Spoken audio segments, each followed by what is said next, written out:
कुठे आहे? माईक कुठे आहे आणि प्रश्न कुठे आहे?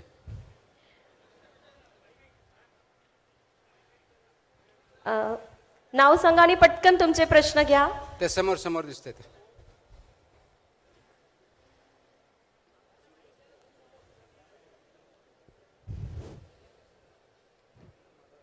नमस्कार सर.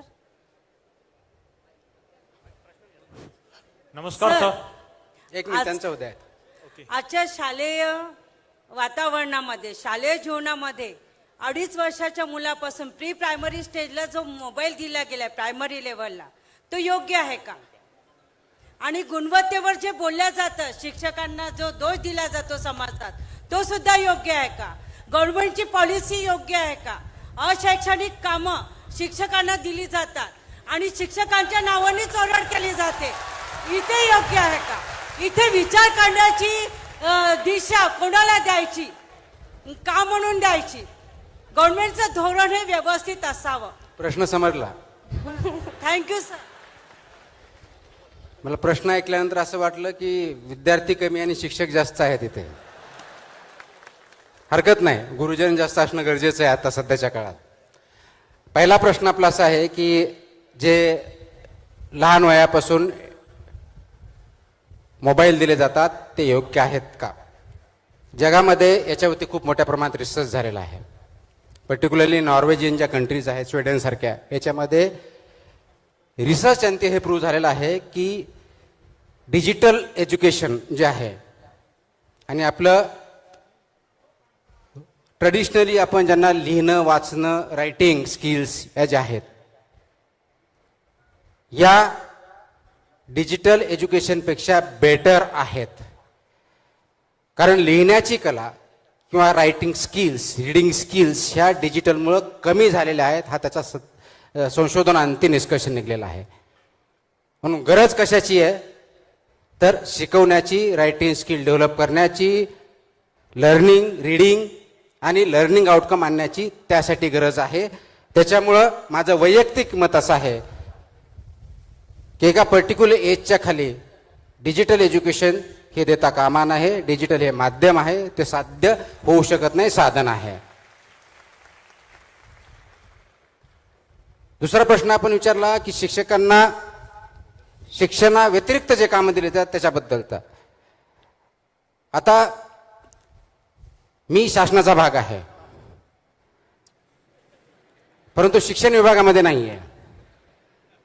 त्याच्यामुळे माझं जे काही उत्तर असेल ते वैयक्तिक स्वरूपाचे, शासनाचा याच्याशी काही संबंध नाही आहे. हे जे नॉन शैक्षणिक काम आपण म्हणतो ते कोणते आहेत? उदाहरणार्थ आपण म्हणतो की सेन्सस करायचं, निवडणूक कारनाम्यामध्ये आपण काम करायचं.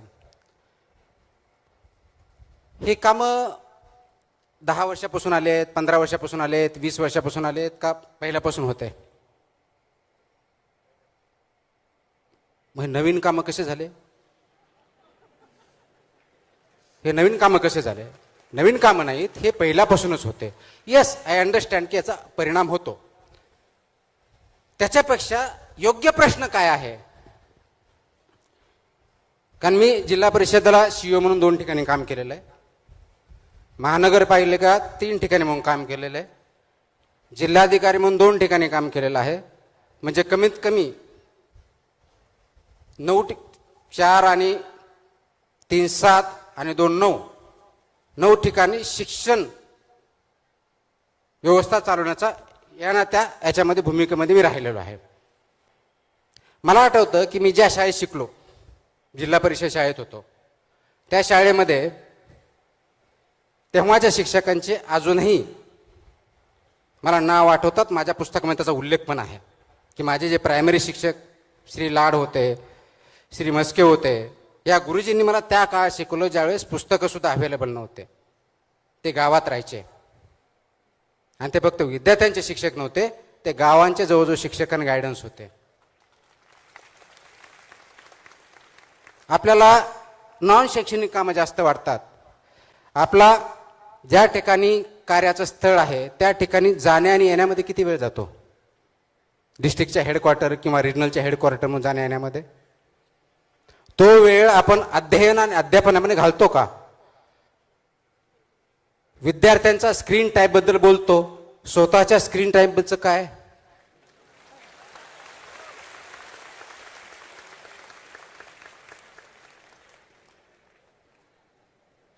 म्हणूनच मी मगा म्हटलं प्रवाह योग्य आहे का हा प्रश्न विचारा.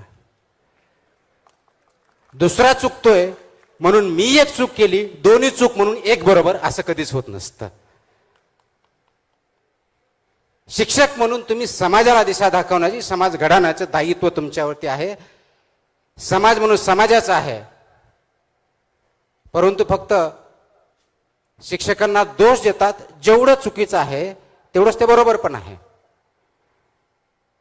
कारण दिवसातले काही तास विद्यार्थी ह्या शाळेत असतो, बाकीचे तास तो कुटुंबाबरोबर किंवा समाजामध्ये असतो. म्हणजे विद्यार्थी किंवा समाज घडवताना समाज, कुटुंब आणि शाळा हे तिन्ही गट कमी जास्त प्रमाणात पर्सेंटेज कमी जास्त असेल ते सर्वजण जबाबदार असतात. मग या केसमध्ये कोणता घटक किती कमी किंवा जास्त ही बघण्याची आता वेळ नाहीये. वेळ ही आहे की तिघांनी मिळून योग्य त्या दिशेनं आपला जो ओढा आहे, जो झरा आहे, जो प्रवाह आहे तो चाललाय का चुकीच्या जनते चाललाय याचा विचार करून योग्य ठिकाणी वळण देण्याची आणि त्याच्यावर चालण्याची गरज आहे. ती शिक्षकांनी आणि समाजाने आणि कुटुंबाने जर घेतली तर हे प्रश्न मला विचारण्याची किंवा समाजाला विचारण्याची गरजच पडणार नाही.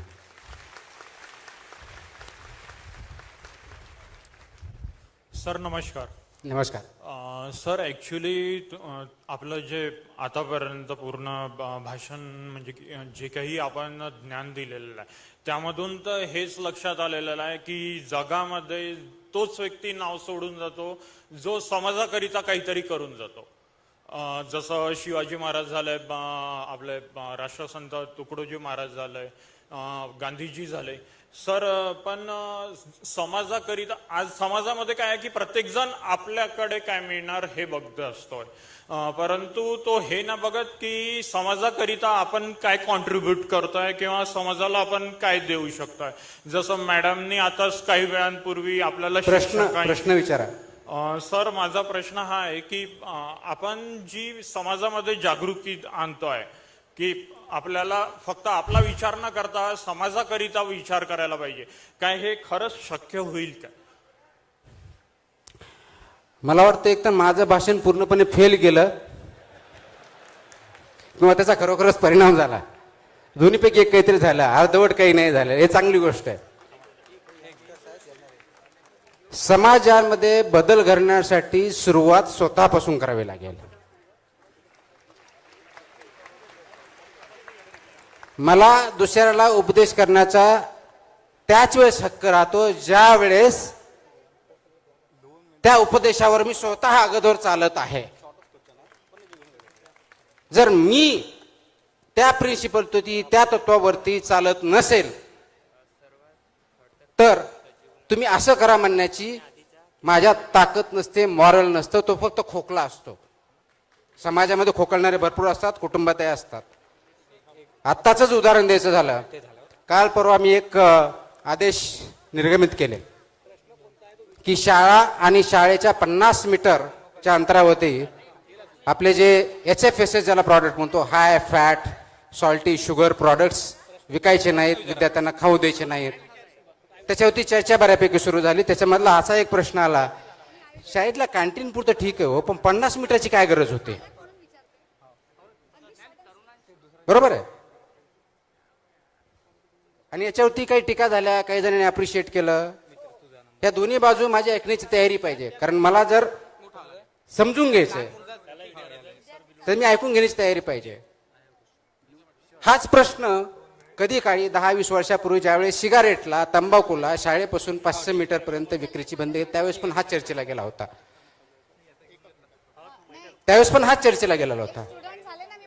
थांबा ऐकून घ्या. आज ऑलमोस्ट ती बऱ्यापैकी आपण इम्प्लिमेंट केलेलं आहे. गरज काय आहे? आज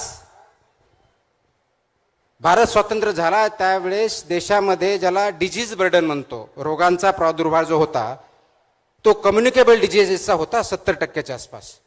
70%. म्हणजे जे व्हायरस म्हणजे ज्याला बॅक्टेरियल डिजीजेस म्हणतो, कम्युनिकेबल, त्याच्यामार्फत होतं. तर आज त्याचं प्रपोर्शन उलटं झालेलं आहे. 70% आसपास नॉन कम्युनिकेबल डिजीजेस आलेले आहेत आणि कम्युनिकेबल डिजीजचं प्रमाण कमी झालेलं आहे. आता हे नॉन कम्युनिकेबल डिजीज कोणतं मग? ओबेसिटी, मोठेपणा, BP, sugar, heart attacks, cancer.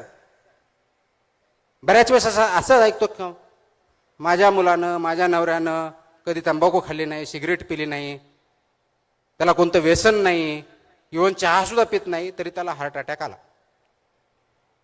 त्यांना कॅन्सर झाला.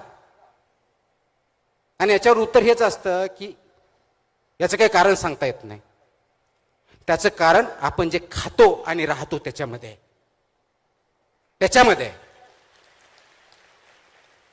हे जनरली मला माहित होतं, पण ह्या पदावर आल्यानंतर जरा जास्तच माहीत झालं की दुधापासून, वड्यापासून, बाजरीपासून, तेलापर्यंत असा एकही पदार्थ नाही की त्याच्यामध्ये भेसळ आढळत नाही. आणि आपण काय म्हणतो, हॉटेलमध्ये गेलो, अरे मला चांगलं जेवण दे, स्पायसी दे. इकडे तर्री पण काहीतरी इकडे एक मोठा प्रकार आहे, ते दे. नागपूरला तर कोणतं ते चिकन काय असं, सावजी. म्हणजे सावजी जर माझ्यासारख्या माणसांना खत करून 1 महिन्यात हॉस्पिटलमध्ये जाईल अशी परिस्थिती आहे. ते आपण खातो. म्हणजे काय? Oily, fatty, salty, sugary. तुम्हाला हार्ट अटॅक येणार नाही तर काय, तुमचं हार्ट अजून दुसरं तयार होईल. आणि ते विद्यार्थ्यांमध्ये खूप मोठ्या प्रमाणात वाढलंय. म्हणून गव्हर्नमेंट ऑफ इंडियाने 2020 मध्ये हे आदेश काढले. 2021 पासून त्याची अंमलबजावणी ऑलरेडी सुरू झालाय. मग आता जो प्रश्न होता शिक्षकांचा, त्याची जबाबदारी शाळेवरची आहे, मुख्याध्यापकांची, शाळेची. त्याचं इम्प्लिमेंटेशन होत नाही. म्हणून मला वेगळ्या पद्धतीने ते आदेश काढून ते इम्प्लिमेंट करण्यासाठी आपण प्रयत्न करतोय. कारण पुढची पिढी ह्या NCD ला बळी पडू नये हा त्याच्या पाठीमागचा उद्देश आहे. आणि ते जर व्हायचं असेल तर फक्त माझ्या आदेशाने होणार नाही. त्याच्यामध्ये शाळा लागतील, पालक लागतील, आमचं डिपार्टमेंट लागेल, एज्युकेशन डिपार्टमेंट लागेल, सगळ्यांनी मिळून करायचंय. म्हणून आता हे बरेच जण म्हणतात माझी मुलंच ऐकत नाही, मुलांना नाही म्हणलं तर ते खातच राहतात. आता तुम्ही टीव्ही बघत कोल्ड्रिंक पित राहणार आणि मुलाला सांगणार की तू कोल्ड्रिंक पिऊ नको. म्हणजे माझा सांगण्याचा मुद्दा एवढाच आहे की मला जर तो अधिकार नाहीये तर मी दुसऱ्याला सांगू शकत नाही. म्हणून तुम्हाला ते अगोदर अंगीकृत करावं लागेल, ते जगावं लागेल, तर आणि तर दुसरा उद्देश करू शकता. समाजाला पुढे न्यायची ही तुमची भावना असेल, पण जोपर्यंत तुम्ही तिचे विचार आणि स्वतःच्या आचरणात आणणार नाही तोपर्यंत समाजाला पुढे जाण्याचं स्वप्न तुम्ही किंवा मी बघू शकत नाही. थँक्यू.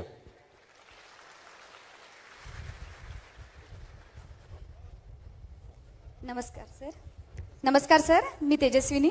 माझ्या कोणत्या उजव्या डाव्या बाजूला? स्ट्रेट सर, अगदी समोर. ओके, बोला. सर, माझं वय 50 वर्ष आहे. मी पालक म्हणून इथे आले आहे. स्वतःला अजूनही तरुण समजते म्हणून इथे आहे. माझा एक प्रश्न आहे की पालक म्हणून मुलांसाठी रोजच्या जीवनात काय महत्त्वाच्या गोष्टी आवर्जून कराव्यात? आपल्याला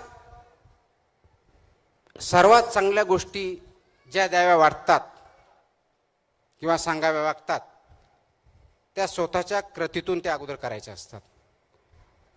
उदाहरणार्थ, आपण मुलांना सांगतो खोटं बोलू नको, बरोबर आहे. पण शाळेला एका दिवशी आपल्याला सुट्टी पाहिजे असतं तर सांगतो की आपण सांगू उद्या तू आजारी होता म्हणून. म्हणजे खोटं बोल, खरं तर प्रिन्सिपल पाहिजे पण ते खोटं बोलून शिकवतोय आपण. तर मुलांना जे जे व्हॅल्यू द्या, पैसे देऊ नका, त्यांना सक्षम करा. कशाचं? निर्णय क्षमता, विचार करण्याची क्षमता, क्रिटिकल थिंकिंगची क्षमता, प्रॉब्लेम सॉल्व्हची क्षमता, ह्या क्षमता देण्यासाठी प्रयत्न करा. ते केलं तर त्या जीवनात खूप मोठी उंच भरारी घेतील. त्यासाठी सक्षम करा. एवढंच केलं तर खूप मोठा समाज पुढे जाईल. हॅलो, नमस्कार सर. सर ॲक्च्युली मी कॉम्पिटेटिव्ह एक्झाम एस्पिरंट्स आहे, MPSC देते आहे. तर माझा क्वेश्चन तुम्हाला असा होता की अपयश जे येत आहे एक्झाम देताना, सतत अटेम्प्ट देताना जे अपयश येते 1-2 मार्कांनी आपला अटेम्प्ट हुकतो आणि आयोग वेगवेगळे निर्णय घेतात. म्हणजे आता 2026ची ग्रुप सीची एक्झाम आहे ती सध्या तरी थोपवली आहे, पण 2027ला नॉर्मलायझेशन पद्धत अवलंबण्यात येणार आहे. तर त्याबद्दल तुमचं काय मत आहे? कारण ती एक्झाममध्ये जे मार्क्स असतात ते कधी कधी जास्त कोणाला जास्त जातात, कोणाला कमी येतात, आणि त्यामुळे अशा परिस्थितीमध्ये कन्सिस्टन्सी अभ्यासाची कशी राखावी? 2 गोष्टी आहेत. टेन्शन येत असेल तर अभ्यास करू नका, कारण टेन्शनमध्ये अभ्यास होऊ शकत नाही, बिलकुल नाही. जी गोष्ट कळतो त्याच्यानं आनंद जर वाटत नसेल तर ती फोर्सफुल केलेली जाते. त्याच्यामुळे अभ्यासामध्ये जोपर्यंत तुम्हाला आनंद वाटत नाही तोपर्यंत तुम्ही अभ्यासच करत नाही, हे लक्षात ठेवा. परीक्षार्थी होणार तुम्ही, परीक्षा होऊन काही फायदा नाही आहे. नंबर 1. नंबर 2, स्पर्धा परीक्षामध्ये ज्यावेळेस कोणत्याही परीक्षा, स्पर्धा परीक्षा म्हणजे कोणत्याही परीक्षा म्हणा, त्याच्यामध्ये यश किंवा अपयश 1 मार्क किंवा 10 mark, it doesn't matter. Boundary असते, स्पर्धा असते. तुम्हाला 1-2 मार्क कमी पडले म्हणजे तुम्ही फेल गेला असं मी मानत नाही. यस, तुम्ही सिलेक्ट झाला नसाल, पण तुम्ही फेल झालाय की नाही, तुम्ही काय केलं याच्यावरती अवलंबून आहे. परीक्षेमध्ये तुम्हाला जर अपयश आला असेल तर पहिला प्रश्न विचारा की जी परीक्षा घेतली जाते त्याचा उद्देश काय, आणि ते प्रश्नाचे आपण ते कधीच वाचत नाही.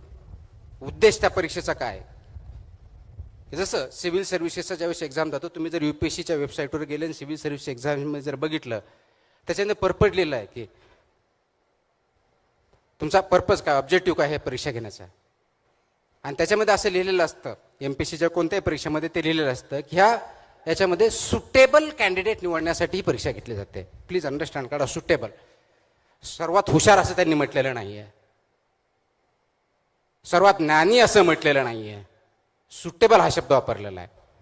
आणि ज्या पद्धतीचे पद असतील किंवा परीक्षा असेल, त्या पदावरती ज्या पद्धतीचे कामं करायचे असतील त्यासाठी योग्य अशी परीक्षा डिझाईन केलेली असते. म्हणून तुमचं नॉलेज कुठं तपासलं जातं? जी प्रिलिमिनरी परीक्षा किंवा CSAT जे काय पहिली परीक्षा त्याच्यामध्ये तपासलं जातं. ती पास झालं म्हणजे तुम्ही मिनिमम क्वालिफाईड आहात, त्याचा अर्थ होतो की मिनिमम तुमच्याकडे नॉलेज आहे. त्याच्या पुढची जी ॲक्च्युअल परीक्षा असते ज्याच्या आधारे सिलेक्शन होतं, त्याच्यामुळे तुमची सुटेबिलिटी चेक केली जाते. मग सुटेबिलिटी कोणती?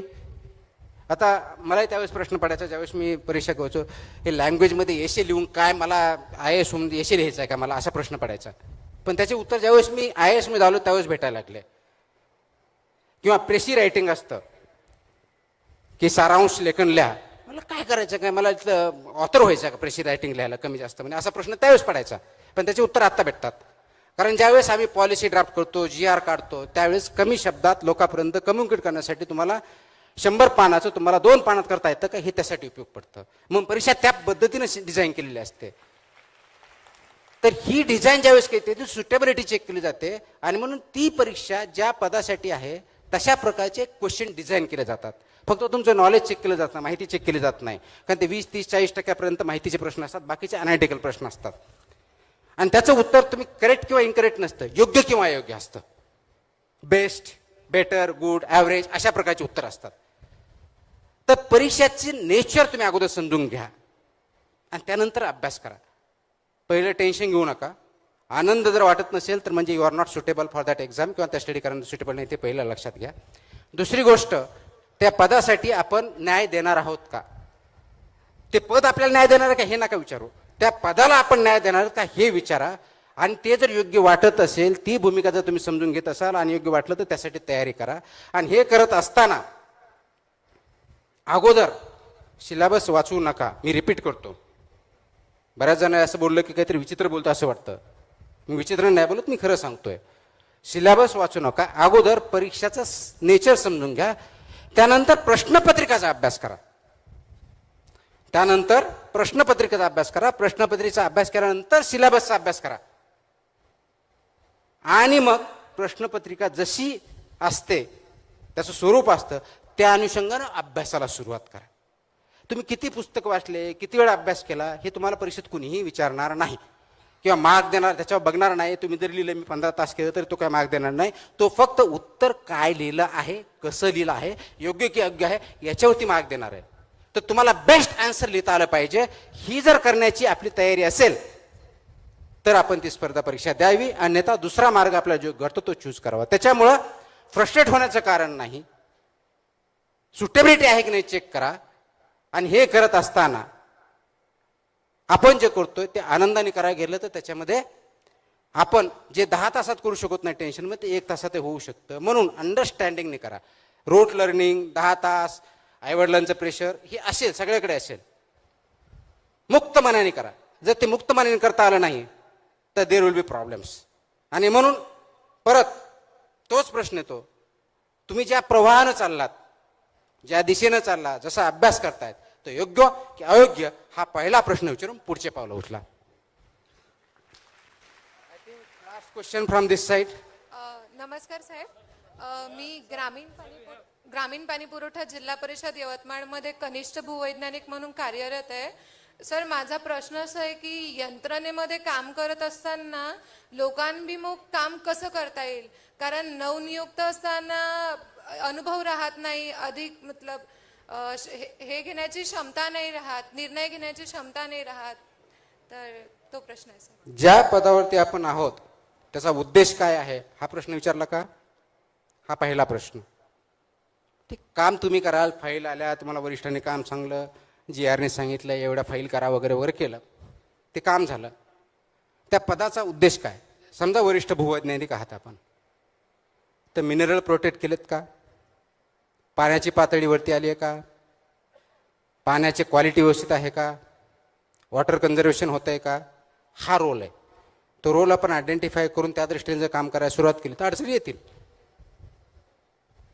मग तिथंच तर आपलं कॅरेक्टर सिद्ध होतं. फ्लो योग्य की अयोग्य, दिशा योग्य की अयोग्य, आपण घेतलेला निर्णय योग्य की अयोग्य. कुणीतरी टीका करतंय म्हणून त्याच्यामुळे बघायचं नाही, योग्य की अयोग्य बघायचं. आणि ती आपल्या भूमिकेशी सुसंगत, आपल्या म्हणजे त्या पदाच्या भूमिकेशी सुसंगत आहे का, हे जर बघितलं तर बऱ्याच प्रेशरला आपण टाळू शकतो, कन्व्हिन्स करू शकतो. आपल्याला काही इंटरॅक्शन होईल, पुल्स प्रेशर येतील, तर जे स्टेक होल्डर म्हणतात त्याला, त्या स्टेक होल्डरवर इंटरॅक्शन करण्याची आणि त्यांना उत्तर देण्याची, कन्व्हिन्स करण्याची ताकद पण आपल्यामध्ये आली पाहिजे. आणि ती त्याच वेळेस येते ज्यावेळेस आपल्यामध्ये मॉरल करेज असतं, नीतिमत्ता असते. ती नीतिमत्ता राखली आणि राईट अप्रोच ठेवला तर त्या प्रश्नाचे उत्तर ऑटोमॅटिक भेटते. Last question. Yes here. Sir, I wanted to ask that I can't actually see and I am here as a student. I am blind and I wanted to know that that how can there are many blind people, many people who have troubles and difficulties in life. So I wanted to know from you that how you will guide those people to their aspirations and their goals. And what are your views and opinions of it? And I want to be motivated from you. Thank you. Thank you. Thank you for coming here and asking me the question. Disability for me is a different and special ability. आणि त्या विभागाचं मी सचिव म्हणून काम केलं आहे. मला त्याच्यात थोडे जास्त प्रमाणात मी त्याच्याबद्दल संवेदनशील आहे, त्या बाबतीत जागरूक आहे. आणि म्हणून याच्या बाबतीत आपल्याला पुढे जाण्यासाठी इम्पॉवरमेंट करून म्हणून आपला 2016चा कायदा आला आहे. त्याच्यामध्ये 4% रिझर्वेशन दिलं आहे. वेगवेगळ्या सेवेमध्ये किंवा सर्व्हिसेसमध्ये 5% रिझर्वेशन हा एक भाग झाला. पण उद्देश काय? तुम्हाला एम्पॉवर करायचं आहे. आता AIचं युग आहे, टेक्नॉलॉजी आहे, त्याचा खूप मोठ्या प्रमाणात वापर होतोय. नवीन नवीन टेक्नॉलॉजी येत आहेत. बऱ्याच वेळ ज्यांना दिसत नाही, ज्यांना ऐकता येत नाही, ज्यांना चालता येत नाही, यासाठी वेगवेगळे टूल्स आलेले आहेत. महत्त्वाची गोष्ट ही आहे की तुम्ही आणि समाजानं, पर्टिक्युलरली समाजानं डिफरंटली एबल पर्सन्सकडं डिग्निटीनी लाईफ जगण्याची त्यांच्यामध्ये ताकद आहे हे बघितलं पाहिजे. त्या दृष्टीने त्यांना प्रोत्साहन दिलं पाहिजे, मदत केली पाहिजे. कोणी आपण त्यांना मदत करतो या अंगले नव्हे, तर त्यांना इम्पॉवर, सक्षम करण्यासाठी जे पावलं उचलले पाहिजे ते केली पाहिजेत. आणि ते करण्यासाठी अभ्यासासाठी जे टूल्स अपेक्षित आहेत ते कुटुंबानं, समाजानं आणि शासनाने त्यांना दिले पाहिजेत. आणि हे करण्यासाठी जगामधले खूप चांगले व्यक्ती हे पुढे आलेले, संस्था पुढे आलेल्या आहेत, शासन पुढे येत आहे. आज आपल्याकडं डिसेबिलिटीबद्दल खूप गैरसमज आहेत. जगाचा एक स्टडी आहे आणि ते फक्त आज आपण बघताना डिसेबिलिटी फक्त आणि फक्त फिजिकल डिसेबिलिटीज बघतो, ते सुद्धा चुकीचं आहे. इनव्हिजिबल डिसेबिलिटी पण खूप आहेत. लर्निंग डिसेबिलिटी आहे, हिअरिंग डिसेबिलिटी आहे, इंटलेक्च्युअल डिसेबिलिटीज आहेत. आणि जगाचा असा डेटा सांगतो की जवळजवळ 15% लोक डिसेबिलिटीमुळे ग्रासलेले आहेत. आणि 15% पॉप्युलेशन आपण लूज करू शकत नाही. त्याच्यामुळं ह्या 15%चा यूज न केल्यामुळे जवळजवळ जगाचा 5% GDP हा लॉस होतोय, हा स्टडी सांगतो.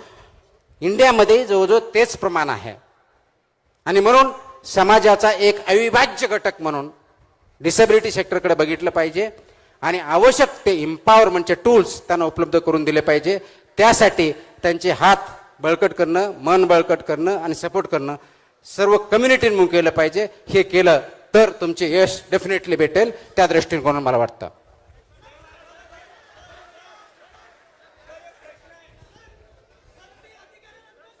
आपण लवकरच सर पुन्हा एकदा तुमच्या सगळ्यांचं प्रेम बघून अमरावतीत येतो म्हणाले आहेत. आपण लवकरच पुन्हा एकदा संवाद थँक्यू. आपण भेटूया नंतर. तरुण